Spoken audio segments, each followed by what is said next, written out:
Nazangi malobana monokoe ya chichi osali nini Tokoma kipene na kolonga Tango ekokaki na inote Moïse Congo, Moïse Congo, Moïse Congo accueilli. Monsieur Kapela Mulumba, pour ceux qui ne vous connaissent pas, si on vous posait la question de savoir qui êtes-vous, que direz-vous? Kapela Mulumba est un artiste menuisier qui vit en France depuis pas mal d'années, qui est d'abord un comédien de théâtre, hein, et puis ensuite qui, de fil en aiguille, est passé par le conte, et aujourd'hui il est plus dans la musique. Voilà. Et actuellement, qu'est-ce que vous avez comme œuvre en production? En production, j'ai deux choses. C'est-à-dire que j'ai fait l'année dernière un premier album en musique qui s'appelle Kwetu, avec 8 chansons.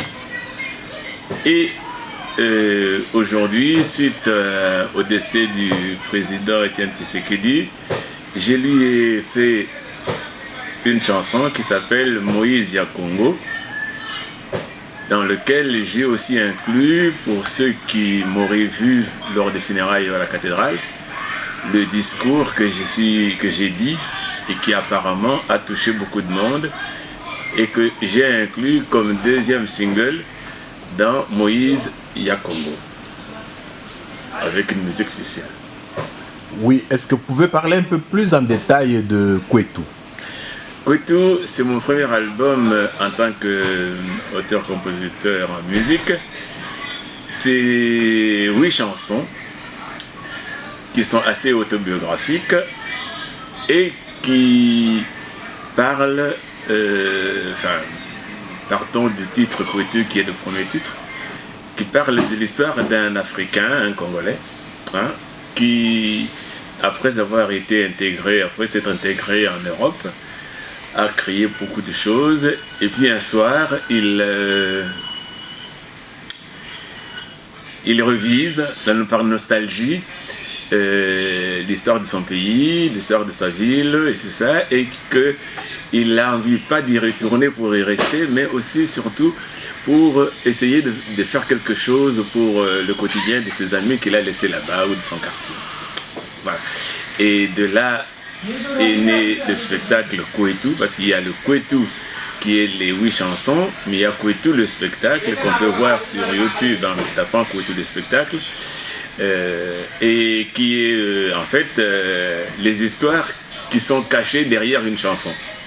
Voilà. Donc, mais les gens sont curieux de connaître ces histoires. Pouvez-vous parler d'une ou deux histoires?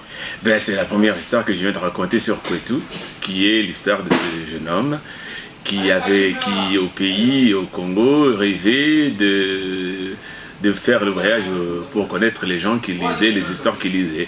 Et c'est comme ça qu'il va atterrir, en tout cas c'est sous-entendu la France, où il va y rester et s'intégrer. Et aussi, comme il aimait manger, il va créer par le biais d'un ami dont le père était cultivateur, il va aller vivre dans le sud de la France, à la ferme, et ainsi, à la mort du père, reprendre l'entreprise et créer sa propre ferme et devenir fermier. Et c'est comme ça qu'un jour, après s'être intégré dans ce pays-là, il va commencer à penser, comme tout le monde ici pense, qu'est-ce que je pourrais faire chez moi, qu'est-ce que je pourrais faire au pays, qu'est-ce qui pourrait être utile à ce pays. Et donc lui, il va faire ça. Et dans ce titre-là aussi, dans cet album, il y a aussi une deuxième chanson qui a été faite justement pour M. Etienne Tshisekedi, que je lui ai dédié, qui est aussi l'histoire de Libella, qui s'appelle un monsieur qui s'appelle Libella, qui est arrivé au pouvoir par des méthodes qu'on connaît, comme beaucoup de dictateurs, et qui va être confronté à un moment donné, après avoir éliminé tout le monde, il va être confronté à un monsieur qu'on appelle le Sphinx ou Moïse, et Et ce Moïse va lui causer tellement de tort que le peuple va comprendre que ce monsieur incarne notre idéal. Et c'est un peu l'histoire en filigrane de M. Etienne Tshisekedi qui est dit dedans, et le peuple qui va rejeter le Libella, hein, et qui va choisir Tchichi, hein, pour les soutenir. C'est qui, comme par hasard, par coïncidence, incarne vraiment ce que M. Etienne Tshisekedi a vécu déjà. Et puis voilà quoi, et c'est cette histoire qui est aussi racontée. Il y en a 8, hein, alors je ne peux pas tous les citer, il n'est pas question. Et voilà, il y a aussi des bouleversements, tels que Difoku Diafiki par exemple, ce garçon qui avait l'habitude, comme beaucoup de gens ont des talents, et qui vont prédire un truc, un événement, mais les gens comme d'habitude, ils ne croient pas.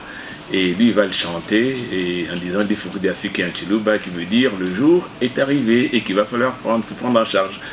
Comme bizarrement, tout ce qui est dans cette chanson, ces 2 chansons particulièrement, on dirait que ça correspond à l'actualité aujourd'hui avec M. Tshisekedi qui est mort et que les gens commencent à se soulever et qui a dit prenez-vous en charge. Et pourtant, l'album, je l'ai sorti l'année dernière au mois de mars. Et que je l'ai dédié à M. Tshisekedi, à qui j'ai dédié, sans savoir ce qui allait arriver quelques mois plus tard. Et vous vivez en France, vous êtes artiste actif, et vous pouvez parler de certaines de vos dernières représentations, où et quand? Ben alors, à Paris, j'ai justement monté le mois de février. Hein, le 4, à partir du 4, c'était du 4 au 25 février, j'étais installé au théâtre de la Croisée des Chemins où je présentais le spectacle Kwetu. Et comme par hasard, ce spectacle était le 4, mais Etienne Tshisekedi meurt le 1er. Et donc vous avez dû continuer à présenter malgré les deuils. Ah oui, comme chez nous, dans notre culture d'artiste, show must go on. Donc, comme disait Jésus, laissez les morts enterrer leurs morts. Donc, j'ai été obligé, c'est pour ça que je suis arrivé que le 4 au soir, parce qu'à 17h, j'avais le spectacle à Paris. Et après, je suis rentré comme c'était programmé une fois par semaine.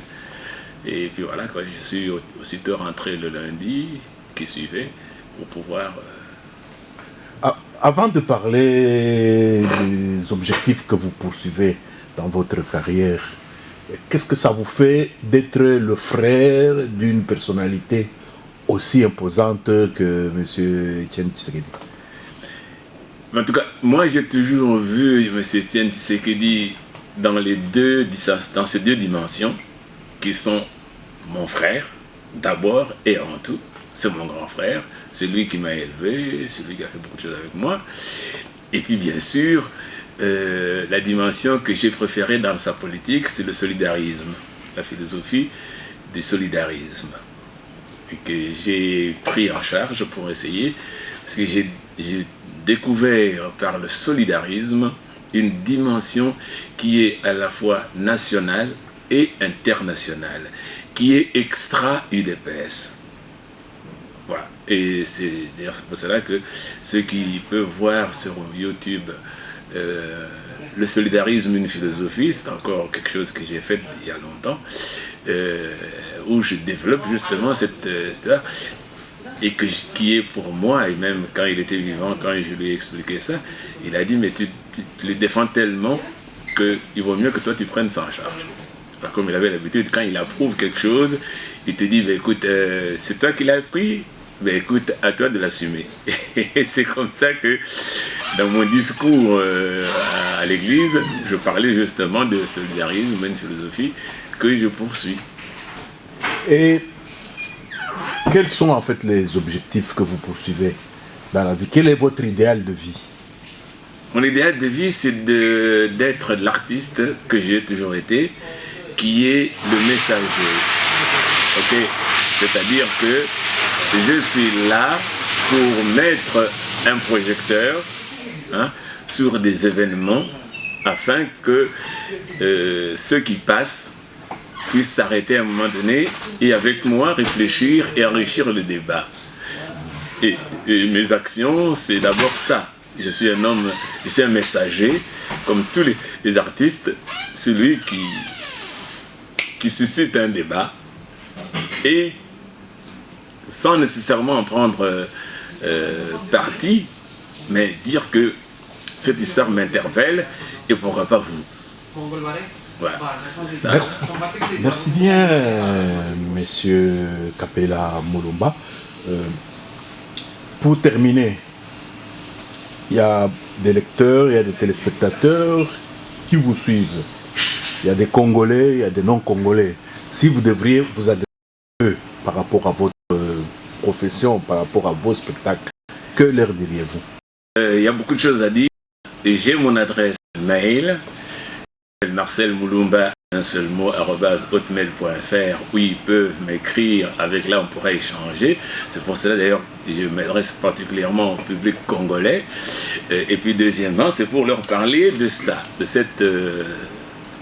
ce CD que je viens de sortir, qui, dans Moïse au Congo, je résume un peu, je passe en revue l'histoire de Tshisekedi et de la réaction du peuple, de la population, par rapport à ce qui a fait que tout d'un coup on se réveille, mais un peu tard, parce que quand tout le monde se réveille, c'était un peu quand on a enfin compris que Moïse est arrivé le message est passé. Mais bon, comme Moïse, hein, il s'est arrêté et que maintenant il s'agit de Josué qui, comme par hasard, c'est son fils Félix qui actuellement cristallise les débats et qui lui va naturellement, on l'espère en tout cas, continuer le travail que Moïse a laissé. Voilà, donc c'est pour ça que cet album, je le mets à disposition des gens.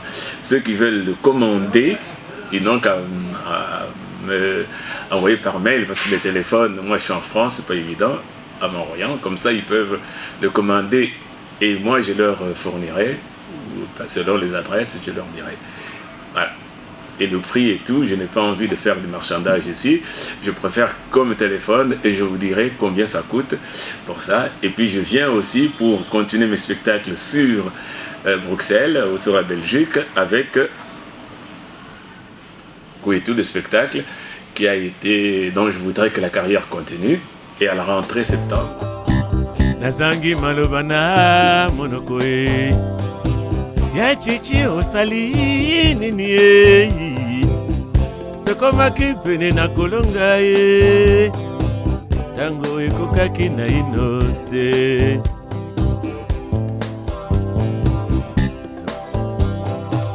Moïse à Congo, Moïse à Congo, Moïse à Congo accueilli. Moïse à Congo, Moïse à Congo.